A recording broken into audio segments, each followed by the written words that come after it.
सारखा विचार करतोस ना, मग आता शांतपणे ऐक. यापुढे हा त्रास तुला सतावणार नाही. मुळात तुला वाटतंय तसं नाहीये.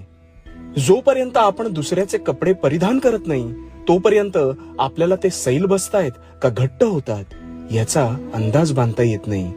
अगदी काहीसं तसंच आहे. प्रत्येकाच्या कर्मानुसार त्याच्या आयुष्याचा फेरा चालतो. पण तुला दिसताना त्याचं जीवन हे सुकर दिसत असतं.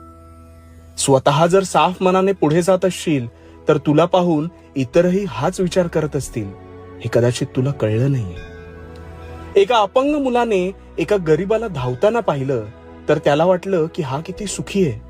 तसेच त्याच गरीब मुलाने अपंग मुलाला पाहिलं तर त्याला वाटले याच्या आयुष्यात तर फार संपत्ती आहे, हा किती सुखी आहे. पण खरं तर दोघांच्या जीवनात दुःख वेगवेगळी होती. एकच सांगेन, तू कर्माने स्वच्छ राहा आणि स्वतः